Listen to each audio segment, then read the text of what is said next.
Mesdames, Mesdemoiselles, Messieurs, bonjour. Donc, je vous rappelle encore une fois de liker et de vous abonner, ce qui me fera un grand plaisir. Ça ne va pas m'attrister, je ne vais pas en pleurer. Mais je serai heureux de voir les abonnements grandir. Je serai content. Ça me fera plaisir. Donc, pensez-y, si ça ne vous dérange pas trop, bien sûr. Maintenant, je vais vous parler des cycles de transit ou de la table des mages. Alors, certains kabbalistes, certains numérologues l'appellent la table des mages. J'en ai entendu beaucoup qui parlent de la table des mages. Ils ne savent même pas ce que c'est le cycle de transit. Mais c'est pareil, c'est un synonyme. Cycle des transits ou table des mages, c'est kiff-kiff bourricot, comme disent certains. Donc, je vais vous parler de cela. Je suis content de vous en parler car c'est une... Bon, alors, il y en a combien? Il y en a 5 plus 4, ça fait, il y en a 9. 9. 21, 22, 23, 24, 25, 26, 27, 28, 29. 9. Je vais vous en parler de 4 maintenant. Le premier, le début, ce sont les 4 les plus positifs. Positif, relatif, tout est relatif. Hein. Il n'y a rien de vraiment positif et là, négatif, positif, non. Tout est mélangé. Tout est mélangé. Notamment lorsque vous faites la synthèse entre une année personnelle et le transit. Par exemple, vous avez une année personnelle, par exemple, le 5, qui est traversée malheureusement par un transit désagréable, comme le transit 25 ou le transit 20, 27, encore pire. Ben là, vous allez avoir, bon, je vous en dirai plus dans 2 semaines, lorsque je ferai les prochaines conférences. Je vous en dirai plus, mais sachez que, bon, rien n'est absolu. Il n'y a rien d'absolu. Il n'y a rien d'absolu. Il n'y a rien, tout est relatif. Voilà. Donc, comment calcule-t-on un transit? Cycle de transit ou table des mages? Comment le calcule-t-on? Ah ben, c'est simple. Vous êtes par exemple un 15 avril 1982. Alors, le 15 avril, ben, c'était il y a quelque temps, 15 avril. Hein. Donc là, nous sommes au mois de novembre. Nous sommes aujourd'hui le 10 novembre. Donc, on va faire comme ça. On va prendre l'année en cours, c'est-à-dire 2023, plus la réduction de votre année de naissance, c'est-à-dire l'année de naissance 1982, 1 plus 9, 10 plus 2, 1 plus 8, 18 plus 2, 20. Plus 20. Donc, vous allez faire comme ça. Je vais l'écrire sur un bout de papier, puis vous allez le regarder, quoi. Donc, j'espère que je vais écrire d'ailleurs avec, pour que vous le voyez mieux. Alors, 2023, plus 20. Et au milieu, vous avez une barre comme ça, hein, voilà. Et vous faites le calcul. 3 plus 0, 3. 2 plus 2, 4. 4 plus 3, 7. Et le 7 là, vous le transférez ici. Plus 7. Ce qui fait, oulala, transit 27. Donc je vous donne voilà. Donc voilà. Voilà, vous avez 2023 en haut. Et le 1182, vous l'avez réduit à 20. Donc vous faites 23 plus 20, 43. 4 plus 3, 7. Et le 7, vous l'ajoutez au 20. Ce qui fait 27. Maintenant, si vous êtes né à 3 mars 1993, alors là, nous sommes au mois de novembre. Donc le 3 mars s'est passé depuis longtemps. Donc vous allez faire comme ça. 2023, encore une fois. 2023, plus 1993. 9 et 9, 18, plus 3, 21, plus 1, 22. Vous allez tirer une barre comme ça, et vous allez faire le calcul, maintenant. 3 et 2, 5. 2 et 2, 4. 4 et 5, 9. Et vous allez l'ajouter là, 9, ce qui fait 29.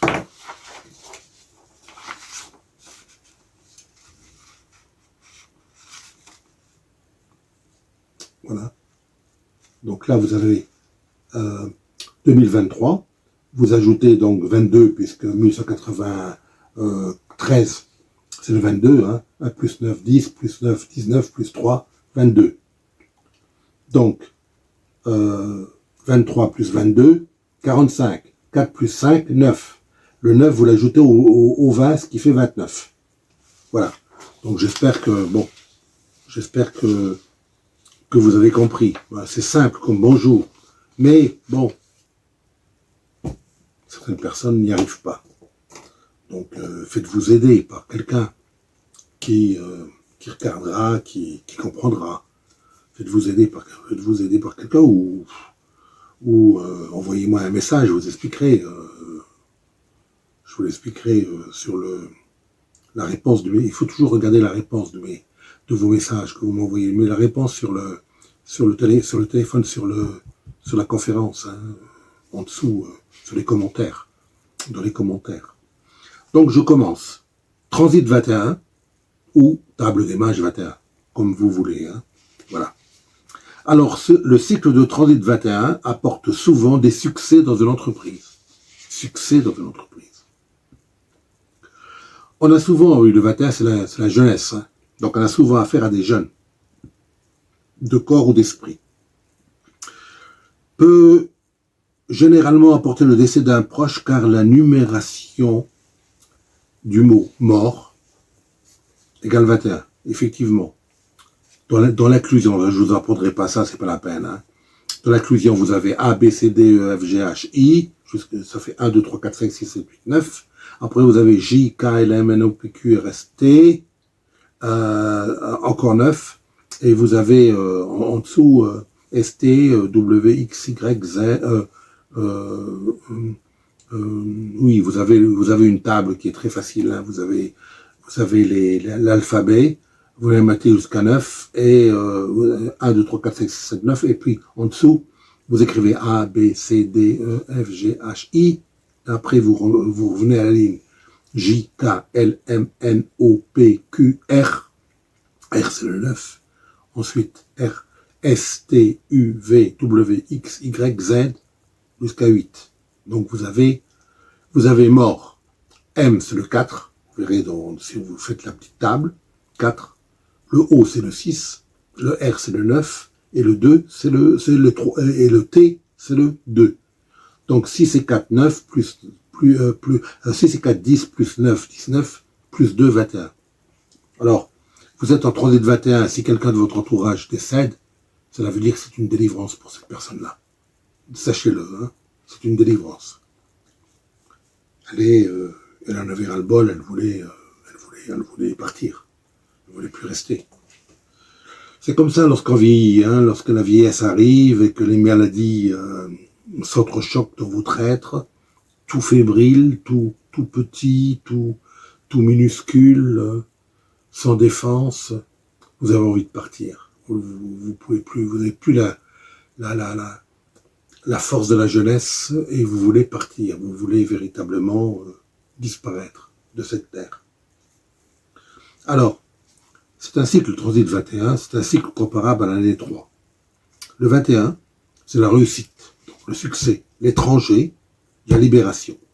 Le 21 marque le début d'une nouvelle période, que sont les cycles 21, 22, 23, 24. C'est une nouvelle période. Ce sont des périodes qui vous offrent la possibilité de mettre vos idéaux en œuvre. C'est donc une seconde chance. Si vous êtes par exemple dans un couple et que vous arrivez en transit 29, vous allez vous dire maintenant, le transit 21 arrive après le 29. C'est généralement ça, hein, donc on ne parle pas de 19, du 20, ni du 30, 31, ça c'est pour un peu plus tard. À la fin de ce centenaire, on commencera à parler du 19, du 20, etc., et du 30, 31. Pour l'instant, ne sont concernées que les personnes qui vont du 21 au 29, transit 29. Donc, durant les transits 21 et 22, on se libère enfin de tout ce qui nous gênait.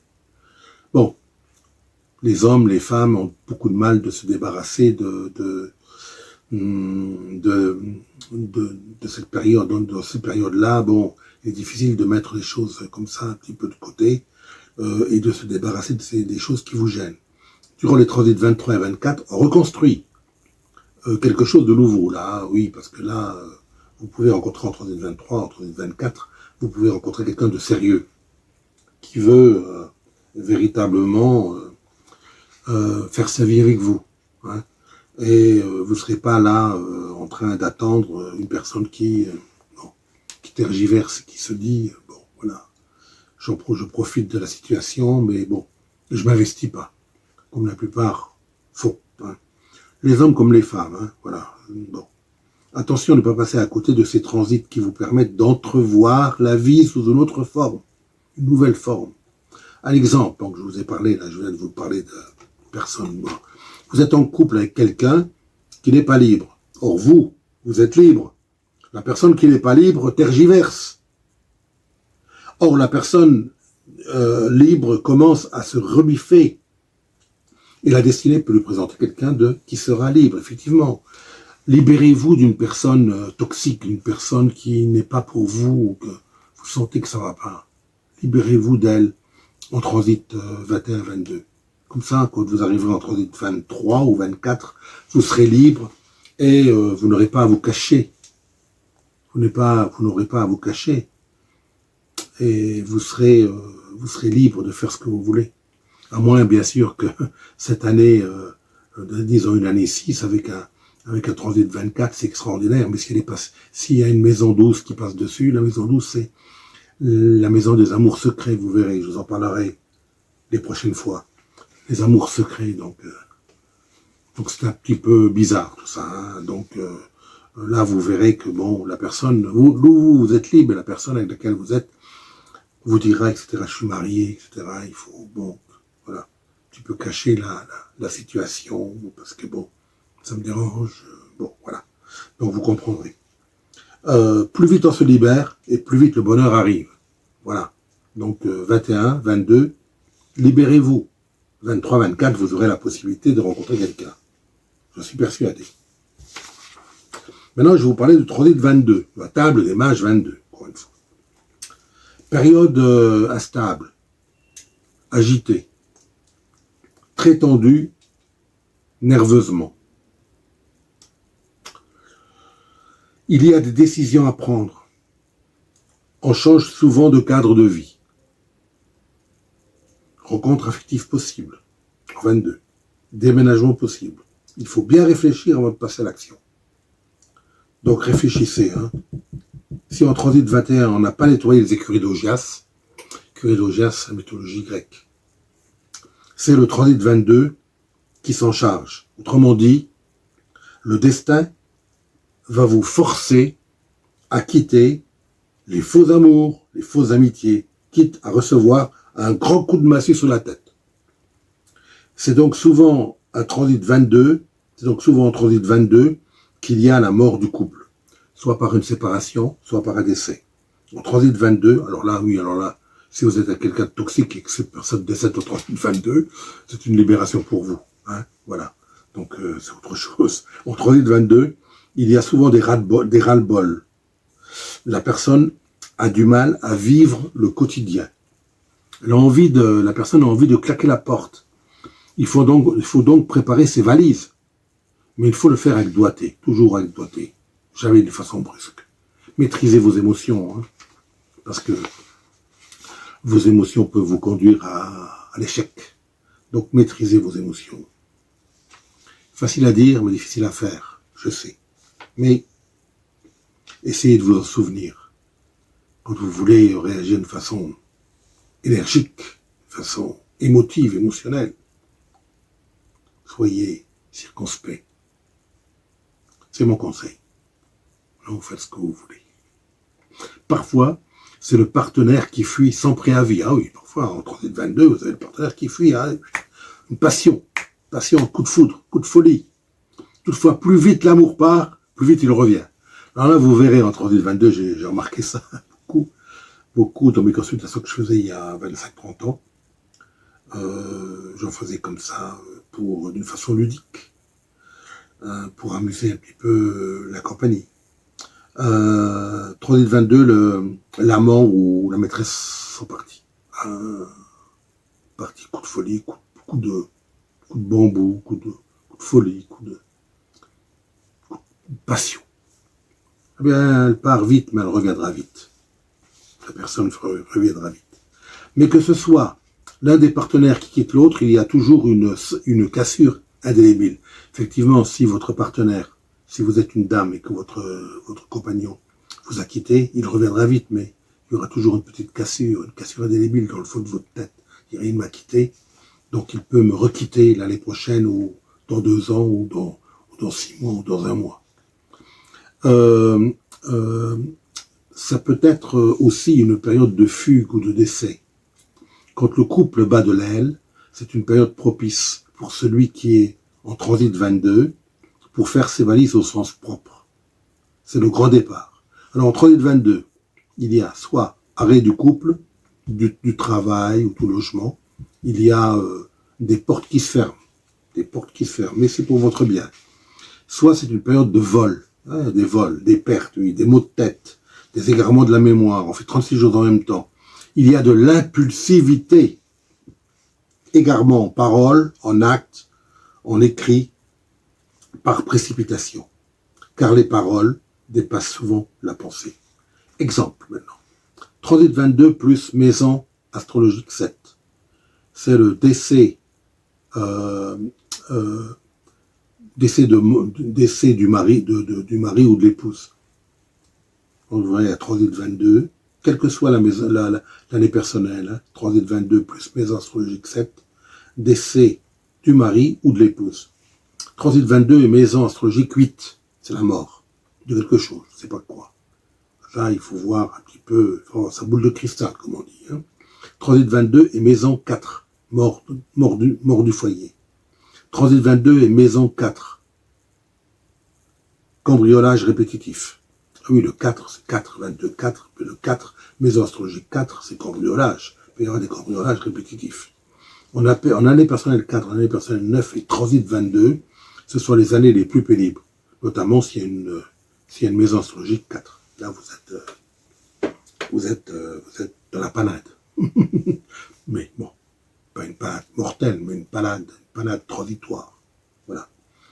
Maintenant, passons à la table des mages 23. La table des mages 23, où le transit de passage 23. Alors, ce transit peut apporter un changement. 23, c'est le 5. 2 et 3, 5. C'est une période favorable pour se lancer dans une entreprise, car le transit 23 ressemble et se rapporte à l'année 5, l'année personnelle 5. C'est une période qui bouge. C'est une période en rapport avec des papiers notariaux. Beaucoup les notaires. Pensez beaucoup aux notaires en transit 23.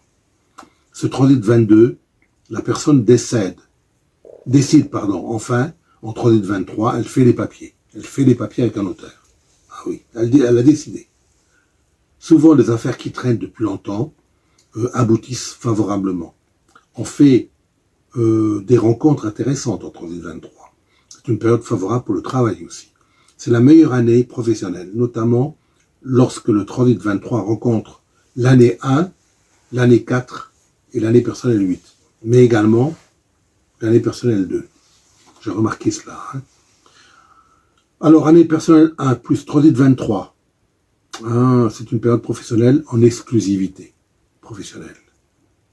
Année personnelle 2 plus transit 23, c'est une période professionnelle, mais il y a des sentiments également là. Vous pouvez rencontrer quelqu'un, faire peut-être un business avec quelqu'un, mais vous allez avoir des sentiments pour elle, et elle va avoir des sentiments pour vous. Année personnelle 3 et transit 23. C'est une excellente période pour le commerce, pour le business. Année personnelle 4 et transit 23. Attention aux papiers notariaux. L'année 4, avec les transits 23, les papiers notariaux, il faut faire attention, AP4. Si c'était un AP3, non. Un AP4, faites attention. Année personnelle 5 et transit 23. C'est une période favorable aux affaires, période de chance, et ainsi de suite. Donc passons maintenant au transit 24 ou à la table des mages 24. 24. 24. J'aime bien cette 24 là, mais tout dépend ce qu'elle rencontre. Si vous êtes en année 9, transit 24, bon, ça peut être la fin du couple. Ça peut être la fin d'une histoire d'amour qui a duré longtemps. Cette période peut apporter une rencontre exceptionnelle parfois. J'ai remarqué transit 24. la rencontre peut être intéressante. Parfois, ça apporte un déménagement. Il y a des histoires de famille à régler. Le 24, c'est la famille. Le 6. Il y a souvent une hospitalisation possible d'un proche. C'est aussi un cycle de divorce avec quelqu'un. Mais parallèlement, c'est un cycle de projet d'avenir avec quelqu'un d'autre. Lorsque vous rencontrez quelqu'un en transit 24, il y a de grandes chances que, notamment septembre, octobre, novembre, décembre, une grande chance que ça marche bien entre vous. Il y a des hésitations, des responsabilités à prendre. Dans les couples, on met fréquemment des pendules à l'heure. C'est vrai. Lorsque les couples qui sont déjà depuis quelques temps ensemble, bon, il va y avoir des petites tensions. Les amours neufs sont positifs, toujours. Alors que les amours anciens sont plutôt négatifs. Il y a de la tension, donc il peut y avoir des discrétions entre les deux partenaires, des tensions, des engueulades. Souvent, durant cette période, le célibataire se fait avoir, bien sûr. Pourquoi? Parce qu'il est amoureux. Alors, il est devant un dilemme. Soit continuer sa vie en célibataire, soit se caser. En AP2, en année personnelle 2, en année personnelle 8, plus 3 24, le célibataire peut fort bien vouloir se marier. En année personnelle 2 et un personnel 8. Même la 6, mais bon, c'est moins... Le mariage, c'est moins marqué. Mais en année personnelle 2, en année personnelle 8, avec la 3 24, personne ne peut tomber sur quelqu'un de bien. Hein. Quelqu'un qui est pour lui. Quand on coupe bas de laine en 3 24, il vaut mieux divorcer. Non pas en 3 25, ne divorcez pas en 3 25. Mais en 3 26, j'ai vu des problèmes terribles avec le 3 25 et le 3 27 encore pire. Alors là, c'est les coups de bâton, les coups de... les problèmes, allô police, venez à mon secours. Donc vous avez deux périodes là, 21, 22, 23, 24, c'est la période A. 25, 26, 27, 28, 29, période B. Si cette période A n'a pas été utilisée à bon escient, si vous n'êtes pas, par exemple, défait d'une personne toxique, il ne faut pas s'attendre que durant la période B, c'est-à-dire le 3, 25, 26, 27, 28, 29, les choses s'arrangent. Au contraire, durant cette seconde période, il y a souvent une cassure irrémédiable et très souvent dans de mauvais termes. Donc il y a des batailles rangées parfois entre les gens. J'ai vu des gens qui vivaient ensemble des années et des années. J'ai un couple là que je connais, je ne vais pas citer je vais pas citer le nom bien sûr, que j'ai connu il y a longtemps, qui ont vécu comme ça pendant 17 ans ensemble, très grand amour, ils s'aimaient énormément. Ils ont décidé finalement pour les enfants, ils avaient 2 enfants ensemble, ils ont décidé de se marier. Et 1 an après le mariage, ils divorçaient et ils séparaient les armoires en 2. Le menuisier est arrivé et ils séparaient à la scie non, c'est un scoop, c'est véridique. Hein. Je ne vous mens pas. Hein. Je ne vous mens pas. Hein. Je suis sincère avec vous. Hein. Ils se sont séparés au bout d'1 an d'une tragédie. Qui sait dans quel cycle ils étaient? Peut-être en transit 25 ou en transit 27. Les meilleurs transits pour rencontrer quelqu'un, c'est le transit 24, transit 26. Alors, transit 24, ça peut être grand amour, hein, mais la personne n'est peut-être pas très argentée. Alors qu'en transit 26, le 8, c'est l'argent. Le 2 plus 6, 8, c'est l'argent. Donc, la personne peut être bien argentée et en plus que vous l'aimez et qu'elle vous aime, peut y avoir une attirance, et peut y avoir une attirance parce qu'il y a l'argent derrière. Faire toujours attention à l'argent. Il faut faire attention si vous êtes attiré par la personne elle-même ou par l'argent qu'elle a. Hein. Ça, faites toujours la différence entre eux. Faites bien l'équilibre. Hein. C'est pas évident, mais bon, je vous dis ça comme ça au passage. Le 3D de 24 est plus sentimental, quoique l'équilibre matériel peut être présent. C'est assez rare quand même, hein, mais bon, c'est très sentimental, mais l'équilibre, bon, voilà. Le 3D de 26, c'est plus confort. Pourquoi? Parce qu'il y a de l'argent. Soit vous, alors vous n'avez pas d'argent, mais vous vous mariez avec quelqu'un, vous voulez vous marier avec quelqu'un qui est riche, qui a de l'argent, qui a des appartements, qui est riche, qui peut vous faire des voyages, etc., etc. Donc, voilà, un conseil, il faut plutôt divorcer en transit 23, toujours, oui, afin d'être libre quand le transit 24 et quand l'amour du transit 24 frappe à votre porte. Quand on est en transit 24, soit on parle mariage, soit la personne que vous avez rencontrée va parler, elle, mariage. Voilà ce que j'avais à vous dire sur les 4 transits, 21, 22, 23, 24. La prochaine fois, je vous parlerai des transits 25, 26, 27, 28, 29, qui sont des transits un peu plus chauds. Mais bon, vous verrez, hein, il y a toujours remède à tout. Et je suis là pour vous conseiller et vous donner quelques petits conseils. Je vous en donnerai des conseils assez intéressants la prochaine fois dans une nouvelle conférence. Voilà, je vous dis à tous bonne semaine, bonne fin de semaine là, et puis profitez bien de la vie car la vie passe vite. Voilà. Merci. À bientôt.